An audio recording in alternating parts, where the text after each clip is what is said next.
Alors ma mère était prof de physique à la fac et mon père a été dans le privé, il a fait pas mal de choses, notamment dans le nucléaire pour Framatome, et ensuite il a été dans le public. Il s'est occupé de la Coupe du Monde de foot en France en 98 et maintenant il est plutôt en politique locale, donc il est au Conseil général et il est maire de Sèvres. Et je pense que quelqu'un qui dit que ses parents l'ont pas influencé, il ne faut pas le croire, hein. Donc ils m'ont influencé avec pour certaines choses, j'ai voulu faire comme eux et d'autres pas du tout comme eux.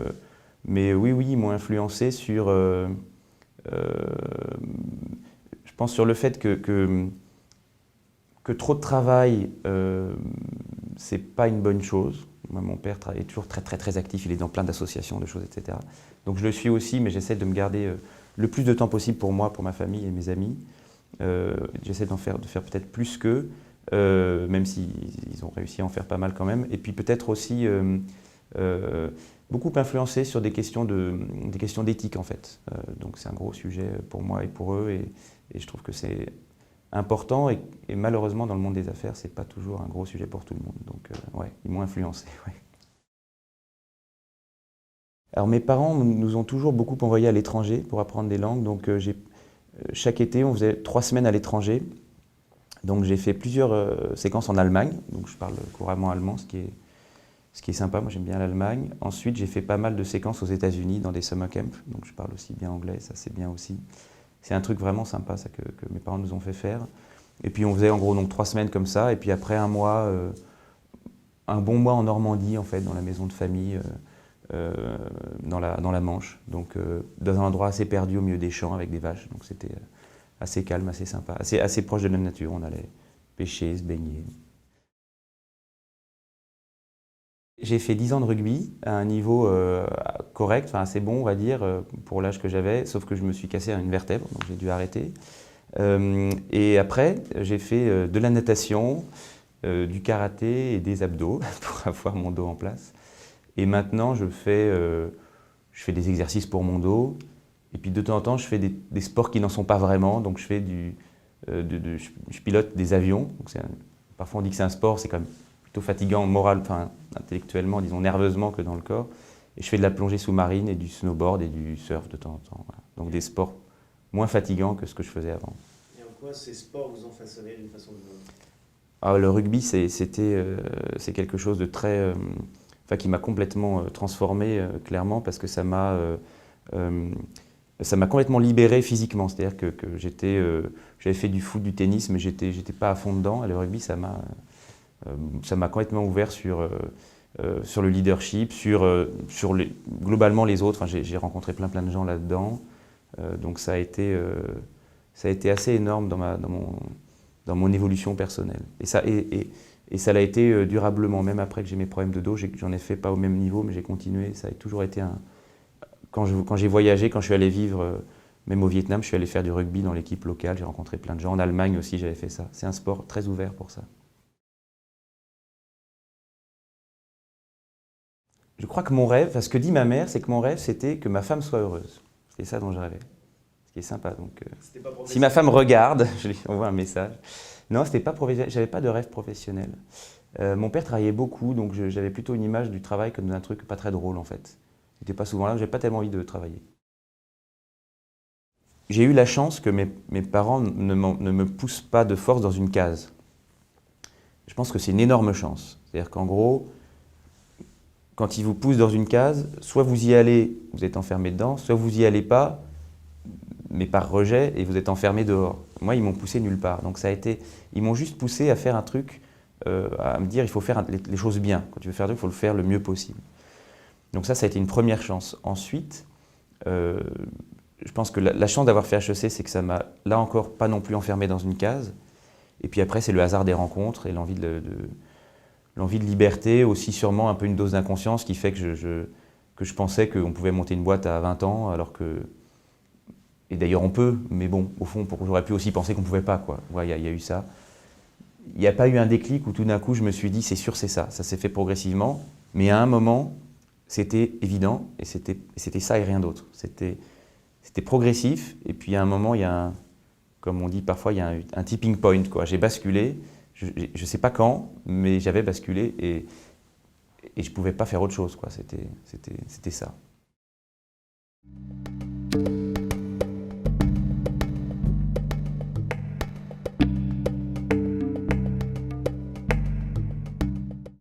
Dans ma famille, on fait plutôt l'X, en gros, c'est un peu ça le schéma. Et moi, j'étais plutôt maths. Et en fait, j'ai un prof de maths de terminale qui était un énorme connard, je le salue, bonjour, et qui m'a complètement dégoûté des maths. Enfin, et je pouvais tellement pas le voir que je faisais exprès d'être mauvais, quoi. Mais j'ai eu 19 en maths au bac, mais toute l'année, j'avais des mauvaises notes, parce que je l'aimais pas, quoi. J'étais un peu borné. Et j'ai eu 20 en maths à HEC, quoi. Donc je veux dire, a priori, j'étais pas nul, mais vraiment, il m'énervait. Et donc, en fait, en terminale, j'aimais tellement pas ce prof que j'ai dit non, je ne veux plus faire de maths sup. Et puis, une copine à l'époque m'a parlé d'HEC, en fait. Moi, je ne savais pas ce que c'était. Et donc, en gros, elle m'a expliqué ce que c'était. J'ai trouvé que c'était bien. Et donc, j'ai présenté donc j'ai fait une prépa HEC. J'ai eu HEC au bout d'un an. Mais c'était un peu par hasard, quoi. Et en fait, une des raisons pour lesquelles j'ai fait, c'est parce que ce prof m'énervait, et aussi parce que je savais tellement pas ce que je voulais faire, que je voulais faire le truc le plus large possible, le plus ouvert possible. Et pour ça, HEC, c'est génial, parce que tu peux faire un peu ce que tu veux à la sortie. Donc j'ai eu beaucoup de chance, en fait, de me retrouver là. J'aurais pu... j'étais absolument pas mûr, quoi, donc j'aurais pu faire un truc qui n'était pas du tout fait pour moi. Donc voilà, mes parents m'ont pas mal aidé parce que à un moment, je voulais faire d'autres choses. J'ai voulu faire psycho, médecine, avocat, enfin j'ai pensé un peu à tout.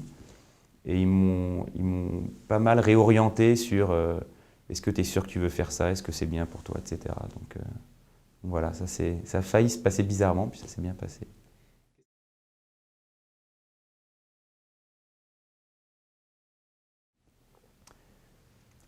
Pour moi, HEC, ça apporte globalement enfin, je dirais peut-être plusieurs choses. D'abord, un vernis de qu'est-ce qu'une entreprise. Et ça, c'est fabuleux. C'est-à-dire qu'à la fin d'HEC, on comprend à peu près comment fonctionne une boîte, quels sont les différents métiers qu'il y a dedans, puisqu'on prend des cours sur à peu près tous les sujets. Donc, on n'est pas un spécialiste d'un truc. On peut l'être en troisième année, mais moi, j'ai fait HEC entrepreneur en troisième année, donc c'est un truc plutôt qui ouvre encore plus. Et donc, ça m'a permis de découvrir ce que c'était qu'une boîte. On m'avait pas trop, familialement, on m'avait pas trop expliqué ce que c'était qu'une entreprise. Entre un père haut fonctionnaire et une mère prof de physique, c'était pas un gros sujet à la maison. Donc ça, c'était vachement bien. Ça apprend beaucoup à prendre des initiatives. J'étais au bureau des élèves, j'ai fait de l'humanitaire, etc. Donc dans plein d'associations qui font que ça bouge. Et ça, c'est super sympa. Et puis voilà, et puis ça ouvre plein de portes, quoi. Donc en termes de stage ou de job après. Donc c'est ça que ça m'a apporté. Et HEC Entrepreneur, ça m'a fait rencontrer plein d'entrepreneurs et ça m'a fait réaliser que c'était ça que je voulais faire. Et c'est en rencontrant moi je trouve que c'est en rencontrant des gens qui font un job qu'on se dit oui, ce job est fait pour moi ou non, ce job n'est pas fait pour moi. Donc c'était ça que ça m'a apporté. En dernière année d'HEC, en fait, quand j'ai fait HEC Entrepreneur, juste avant, en fait, entre ma deuxième et ma troisième année, j'ai pris un an de stage je suis parti 8 mois au Vietnam où j'ai bossé avec une personne qui venait de démarrer une boîte au Vietnam. Donc c'est là que j'ai découvert vraiment ce que c'était qu'un entrepreneur. Mon tout premier stage, c'était avant d'aller à HEC. En fait, je ne sais pas si on était obligé ou pas de faire un stage, mais j'avais dû considérer que oui. Et j'étais allé 1 mois et demi dans une filiale du Crédit Lyonnais qui s'appelle la Banque Trad, qui faisait des crédits documentaires. Donc voilà, c'était à Opéra, j'avais passé 1 mois et demi là-bas. C'était pas l'éclate, mais c'était intéressant pour moi de voir une grande boîte de l'intérieur, en fait. Et les gens étaient sympas, donc j'avais bien aimé. Et puis le deuxième, c'était en fin de première année, normalement, c'était un stage ouvrier. Et je me suis dit que plutôt que faire des photocopieuses, c'était plus intéressant d'aller faire de l'humanitaire. Donc j'étais parti dans une léproserie en Inde, une mission qu'on avait montée avec quelques amis de première année. Ça, c'était assez passionnant, vraiment beaucoup plus marrant et beaucoup plus intéressant et utile que les stages photocopieuses de fin de première année, je pense.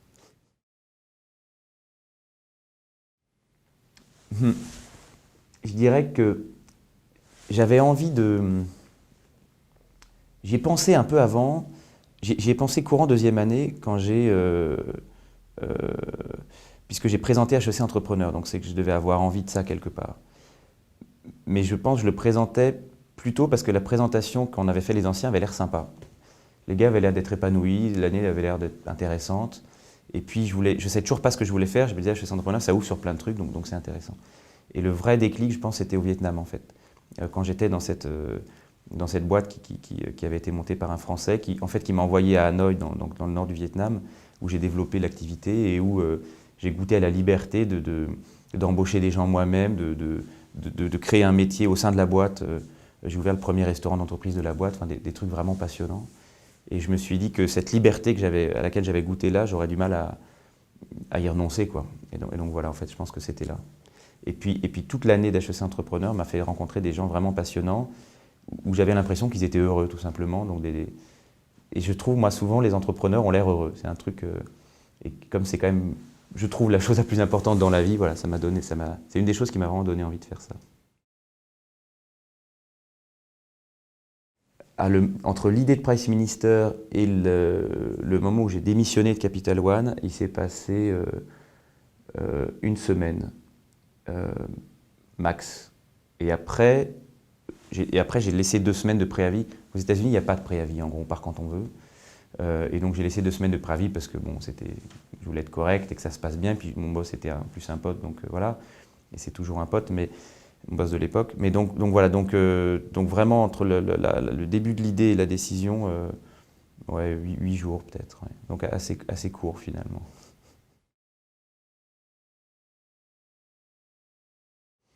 Alors, ouais, moi je fais pas partie des gens qui disent que on peut être entrepreneur en faisant plein de trucs différents et tout, ou les boîtes d'audit qui disent venez, on est tous des entrepreneurs.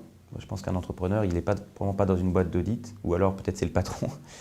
Donc pour moi, un entrepreneur, c'est quelqu'un qui a créé sa boîte, voilà. Donc qui a créé sa boîte, ça veut dire qu'il a créé son métier, qu'il a embauché les gens avec qui il veut travailler, qu'il a financé sa boîte tout seul ou levé des fonds, qu'il a porté l'idée auprès d'investisseurs, d'associés, de salariés, de clients, de fournisseurs, auprès des médias, en communication, enfin, c'est tout ça, quoi. Donc finalement, c'est assez simple, un entrepreneur, c'est quelqu'un qui monte une boîte, quoi, hein, voilà.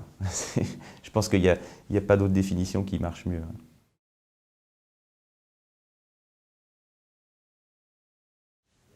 On n'est pas forcément différent parce qu'on est entrepreneur, parce qu'on peut y être arrivé complètement par hasard. Donc il y a plein d'entrepreneurs qui auraient pu faire autre chose très bien et puis se sont retrouvés là comme ça.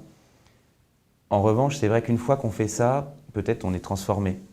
Donc je dis pas quand on fait ça, c'est parce qu'on est différent. Je dis une fois qu'on est entrepreneur, il y a sûrement des choses qui font qu'on on réagit différemment à certaines choses.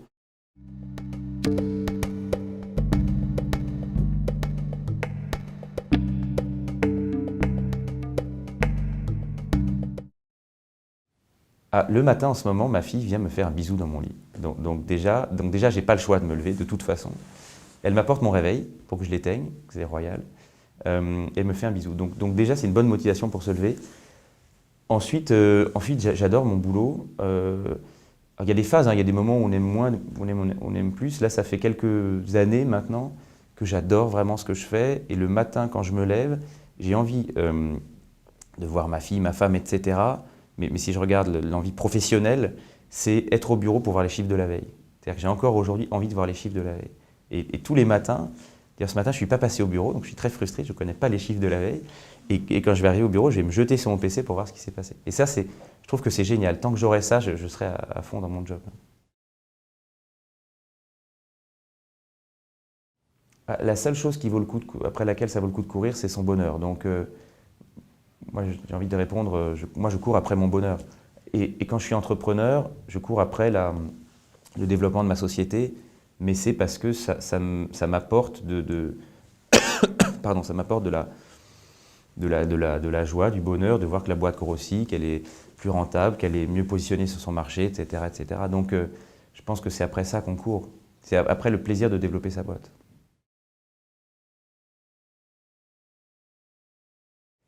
Je n'adhère pas à l'analyse de il y a richesse, pouvoir, célébrité. D'abord, je pense que si on raisonne comme ça, il faut rajouter sexe, et ça c'est très clair. Et deuxième chose, je pense que la chose la plus importante, c'est la famille et les amis, quoi. Et donc, ces 4 dimensions-là me vont pas. Donc sûrement, évidemment, je suis plus médiatisé qu'avant. Sûrement, j'ai un certain pouvoir.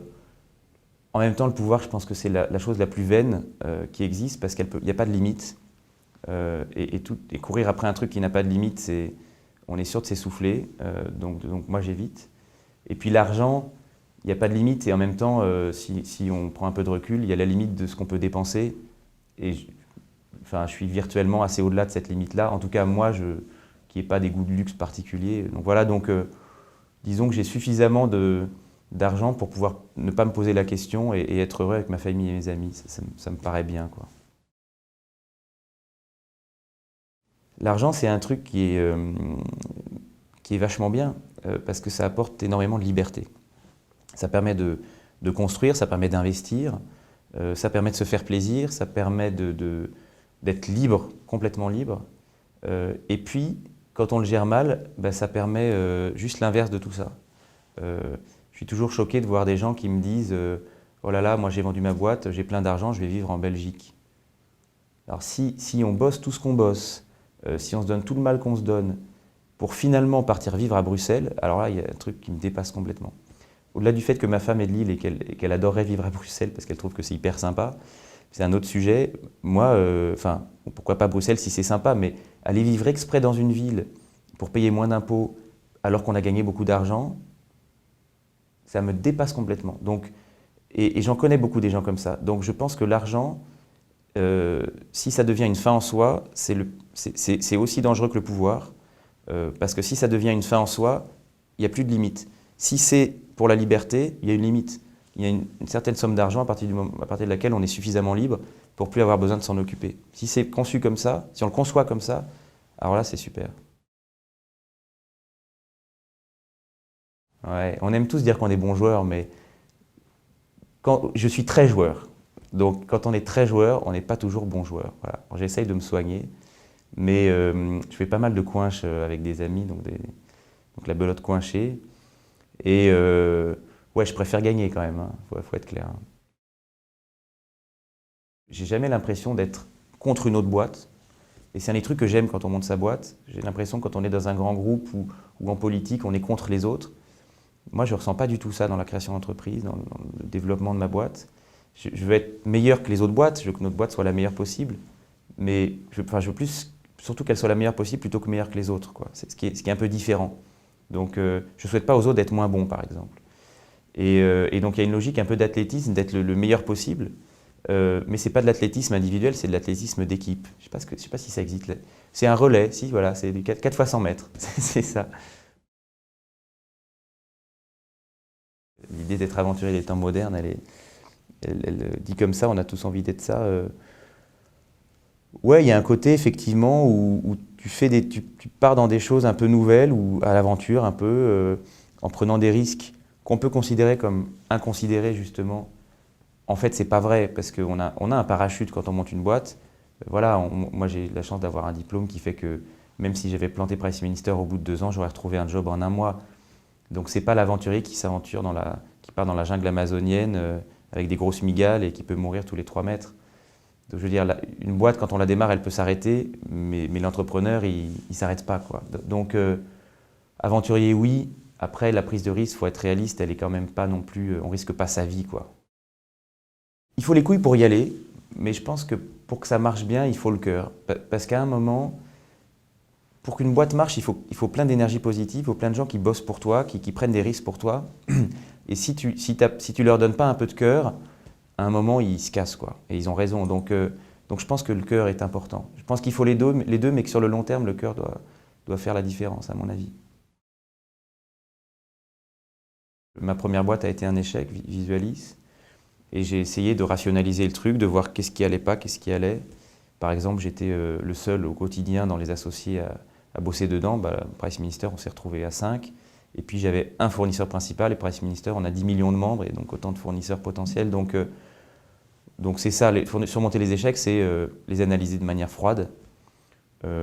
Et puis se rappeler que voilà, quelqu'un qui ne s'est jamais planté, c'est quelqu'un qui ment, quoi, et tout simplement. Donc c'est normal de se planter de temps en temps. J'essaie de prendre les conseils un peu partout, parce qu'il y a plein de gens qui ont des bonnes idées. Après, c'est difficile de... Donc je fais évidemment confiance à mes associés, à mes actionnaires. Bon, j'essaye de faire confiance aux gens dont je sens qu'ils sont pas aigris. C'est vachement important. Et quand on monte sa boîte, on rencontre plein de gens aigris qui vous disent que c'est nul, que ça ne marchera jamais, qu'on ferait mieux d'aller dans une banque, etc. Et souvent, on tombe quand même sur des gens aigris qui, quelque part, essaient de vous faire payer le fait qu'ils n'ont pas monté de boîte, eux, quoi. Donc, au début, je faisais attention aux conseils que je recevais en me disant est-ce qu'il essaie de m'aider ou est-ce qu'il essaie de se psychanalyser et de se rassurer lui-même? Bon, maintenant, c'est un peu différent parce que ces gens-là, je les vois moins. Donc j'écoute beaucoup les conseils de mes associés ou d'un peu tout le monde. Je crois beaucoup à la discussion. Comme justement, je prends peu de moments de réflexion figés comme ça, la réflexion, elle avance en discutant. Donc j'écoute beaucoup. J'écoute beaucoup ce que disent les gens. En fait, on apprend énormément à écouter ce que disent les gens. Peut-être des choses encore plus intéressantes souvent que ce qu'on voit dans les médias, puisque tout le monde ne les voit pas, justement. Et donc, j'essaie de beaucoup écouter. La confiance, c'est très important. C'est très important, d'autant plus qu'on est dans un petit milieu à Paris. Le monde du business à Paris est petit. Et comme la France du business, elle est beaucoup à Paris, en plus, on est comme ça. C'est encore plus vrai dans l'Internet. Et voilà, il y a quelques gars dont on sait dans l'Internet qui sont malhonnêtes. Et je pense alors de temps en temps, ils trouvent un investisseur qui oublie de se renseigner avant d'investir dans leur boîte. Mais quand même, globalement, ça se sait à un moment. Et donc je pense qu'il faut... je pense qu'il devrait faire attention. Je pense que la confiance est essentielle. Et que si on veut être longtemps dans un univers donné, qui peut être l'univers du numérique ou de l'Internet, eh ben, il faut mériter la confiance des autres et donc tenir ses engagements, respecter la loi tout simplement, respecter l'éthique, donc au-delà de la loi, les engagements oraux et moraux. Donc ouais, la confiance c'est important. Après, il y a des gens qui ont la chance d'inspirer plus ou moins confiance, ne serait-ce que physiquement, dans leur manière de se présenter, etc. Moi j'ai l'impression que j'ai la chance de plutôt inspirer confiance. Je m'efforce de la mériter. Voilà. Et quand on s'efforce de la mériter, en général, on l'inspire encore plus. Donc je crois beaucoup à ça. Il y a des gens qui inspirent plus ou moins confiance et je me fie pas mal à ça maintenant. Je pardonne les erreurs, parce qu'on fait tous des erreurs et quand on ne fait pas d'erreurs, c'est qu'on ne fait rien. Je ne pardonne pas, pas du tout, jamais, les gens qui sont malhonnêtes ou fourbes ou qui n'ont pas de reconnaissance. Non, je ne pardonne pas du tout. Je pense qu'il ne faut pas pardonner, pas oublier. On a une tendance en France à oublier trop de choses et on se retrouve parfois à voir des dirigeants qui sont des voyous finis et tout le monde le sait et ça me met hors de moi. Je pense qu'il ne faut rien pardonner, encore une fois, sur le volant de l'éthique. Pardonner à quelqu'un d'être arrivé en retard à un rendez-vous ou d'avoir pris une mauvaise décision, la question ne se pose pas. Pardonner à quelqu'un de sciemment ne pas avoir respecté une morale, une éthique ou la loi, non, ça, il ne faut pas pardonner. À la fois, j'aime bien être au courant de tout parce que je trouve que c'est intéressant, c'est ça qui m'amuse finalement, c'est de voir ce qui se passe et d'essayer d'avoir des idées. Et à la fois, les meilleures idées, elles ne viennent pas du haut d'une entreprise, elles viennent des gens qui sont en contact avec les clients. Donc une des recettes, c'est ça, c'est de laisser le maximum d'autonomie à tout le monde et d'essayer juste de bien coordonner pour que ça aille dans le bon sens, quoi. Donc c'est ça que j'essaye de faire. Je les motive en leur donnant des actions. déjà, donc tous les salariés du groupe Priceminister ont des actions, et aussi des filiales, les gens de la vente Ralway de voyager moins cher ont des actions. Et donc c'est une première réponse. Ensuite, les motiver en leur donnant des responsabilités, en les faisant évoluer, changer de job, en leur faisant confiance, en essayant qu'ils soient contents d'être là aussi. Je pense que c'est tellement plus agréable et on bosse tellement mieux dans une boîte où l'ambiance est sympa et où les gens sont contents d'être là. Donc j'essaye de faire ça. J'estime que ça fait partie de mon rôle de créer cette ambiance plutôt sympa, quoi. J'ai l'impression que j'arrive bien à fédérer des gens. Donc que j'arrive bien à leur inspirer confiance et à leur donner envie d'aller avec moi faire des choses. Donc, je pense que c'est commun à plein d'entrepreneurs. C'est entraîner des associés, des investisseurs, des équipes, des salariés, des fournisseurs, des clients. C'est vraiment... mais c'est le boulot quotidien d'un entrepreneur. Donc, je ne sais pas si c'est un talent que j'ai. En tout cas, j'espère que je l'ai. Je pense que c'est essentiel. Alors, je ferai pareil. J'ai une vie géniale, j'adore mon job. Je ne veux rien changer.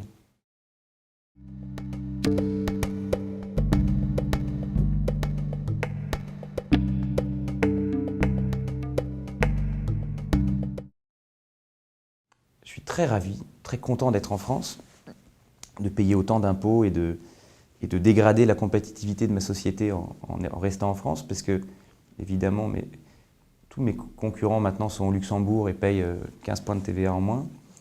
Donc moi, je fais le choix de rester en France parce que j'adore Paris, j'adore manger en France, je trouve qu'on mange bien. J'aime bien les Français aussi.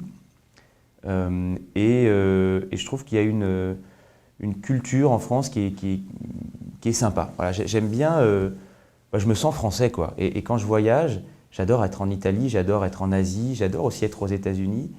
Mais clairement, je me sens nulle part aussi bien et aussi chez moi qu'en France. Donc j'adore la France. La France, pour le business, c'est clairement pas le meilleur pays. Bon, je ne décide pas de là où j'habite uniquement en fonction du business.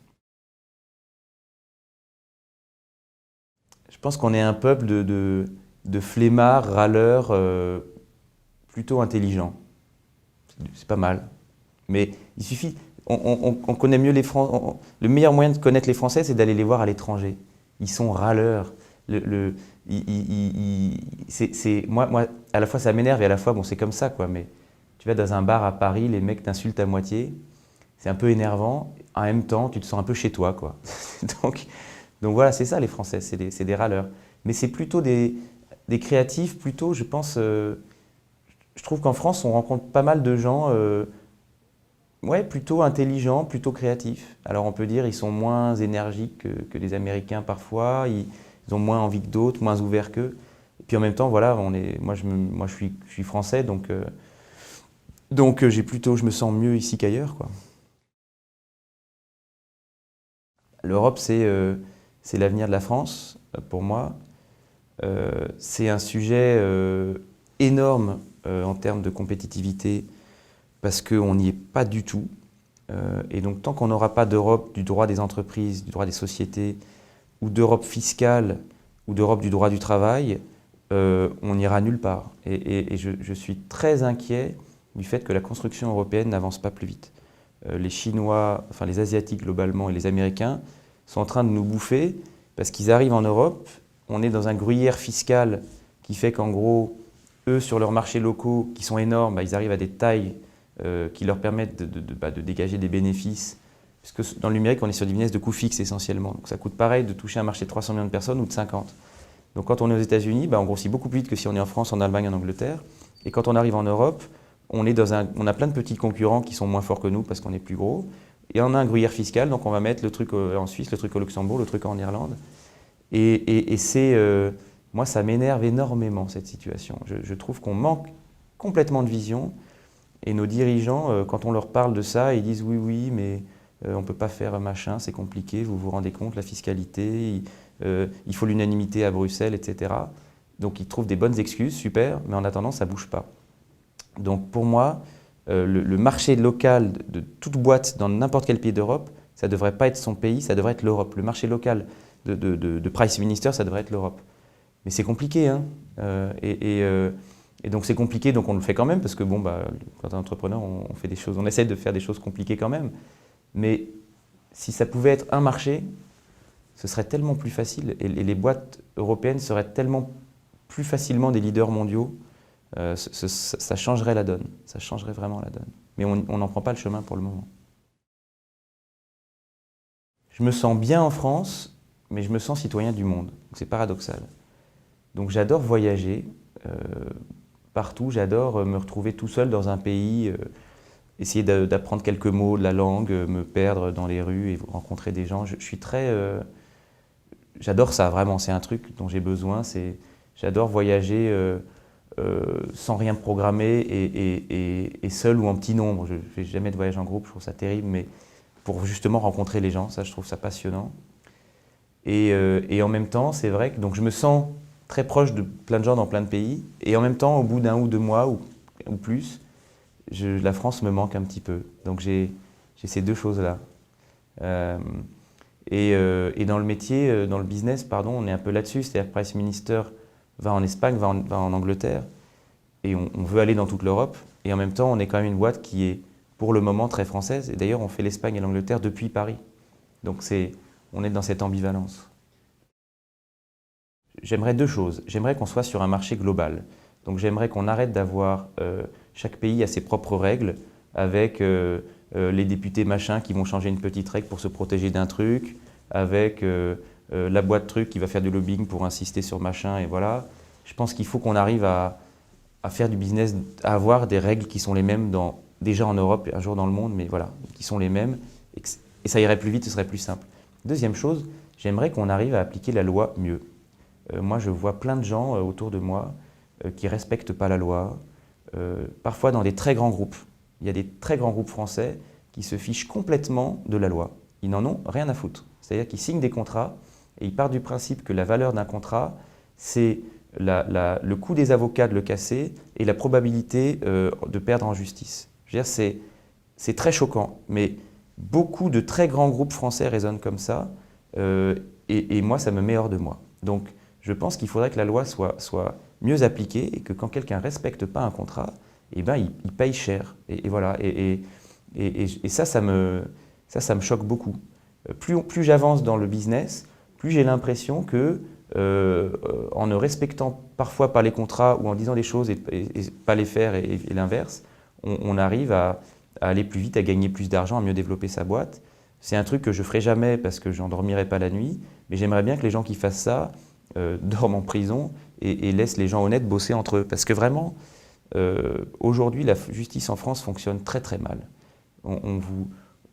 Attaquer une boîte, c'est presque un acte, c'est un acte on fait ça pour la gloire, quoi. Je veux dire, quand on vous fait une crasse, quand quelqu'un ne respecte pas un contrat, vous savez, en général, vous avez mieux à gagner à ne pas l'attaquer, parce que ça prend trop de temps. Il faudrait que ce soit l'inverse, quoi.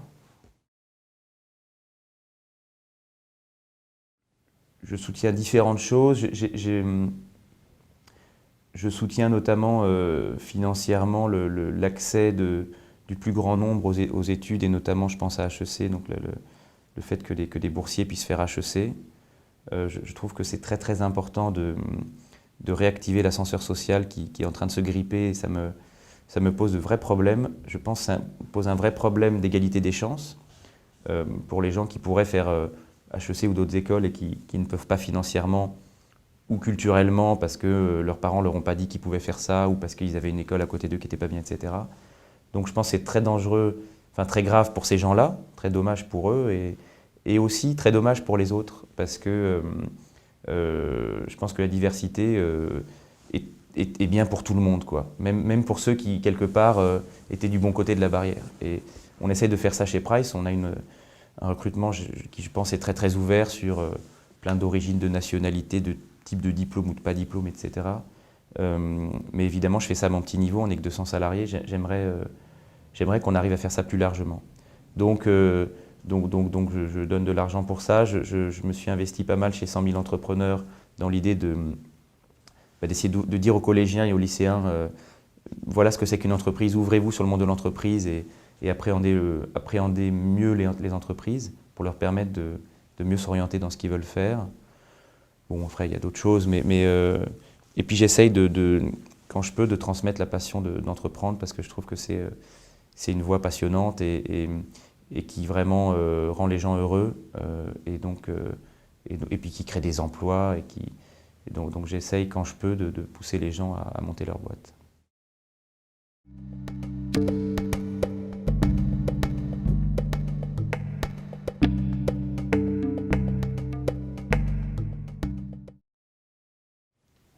Qu'est-ce que c'est le bonheur? Le bonheur, c'est... pour moi, le bonheur, c'est d'arriver à se satisfaire d'une situation stable. On est dans une société qui nous pousse à concevoir le bonheur comme un truc qui est être content d'avoir quelque chose en plus. C'est ça la société de consommation, c'est je suis content parce que j'ai acheté une plus grosse voiture. Et donc, au bout de quelques semaines, on s'habitue à la nouvelle voiture et on sera content quand on aura la voiture encore plus grosse. Ou je suis content, j'ai une promotion. Ou je suis content, j'ai un meilleur appart. Si c'est ça le bonheur, alors ça n'existe pas parce que ça existe que très furtivement, que dans les phases où il y a un truc un peu mieux qui arrive. Donc pour moi, le bonheur, c'est arriver à se convaincre et arriver à le vivre comme ça, qu'on peut être heureux dans une phase de quelque chose qui n'est pas en train forcément d'être de mieux en mieux. Donc c'est ça que j'essaye de faire et je pense que justement avec des amis, avec des enfants, une famille, une femme, on peut arriver à ce genre de choses. Par exemple, quand je dîne avec mes amis, c'est un moment de bonheur et ça n'a pas besoin d'être un meilleur dîner que celui de la semaine dernière. Alors que si on est dans la réussite professionnelle uniquement, le bonheur il risque d'être dans être plus gros, être plus machin et ça n'a pas de sens en fait. Le sens de la vie, c'est d'être heureux sans empêcher les autres de l'être, voire si possible en les aidant à y être un petit peu. C'est déjà pas mal. Je pense que tout ce qu'on peut se donner au-delà de ça, c'est moins important que d'être heureux. C'est le respect des autres, je répète souvent le mot éthique, mais c'est un truc important, c'est finalement chercher son propre bonheur, parce que chacun d'entre nous, c'est quand même, à mon avis, la quête qu'on doit mettre en avant.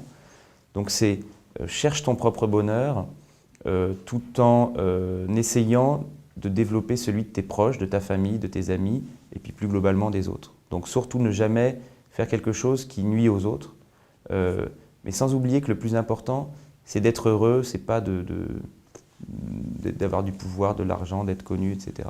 On s'en fout, tout ça passe et puis n'a pas de limite, donc on n'atteint jamais ça. Bon, la famille, c'est la chose la plus importante avec les amis. Voilà, c'est ça, c'est tout. C'est là où on peut tout le temps avoir quelqu'un à qui parler, même quand on est complètement perdu. Donc c'est essentiel. Moi, je pense que j'espère qu'à la fin de ma vie, je me dirai, j'ai construit une famille qui se passe bien, qui est heureuse. Je pense que ce sera ma plus grande joie, j'espère, on verra. Je serai chanteur dans une seconde carrière, donc dans pas mal d'années parce que je ne suis pas prêt et que je n'ai pas envie pour le moment, mais ce sera la suite. Je souhaite laisser des enfants heureux, des amis heureux, une famille heureuse, c'est déjà pas mal. Et évidemment, si on parle plus du côté métier, j'ai envie de laisser la trace de quelqu'un qui a créé des emplois, qui a des salariés qui sont contents d'être là, qui a rendu un service à ses clients, tout ça sans nuire à personne et en respectant la loi et l'éthique. Voilà, ça serait déjà pas mal.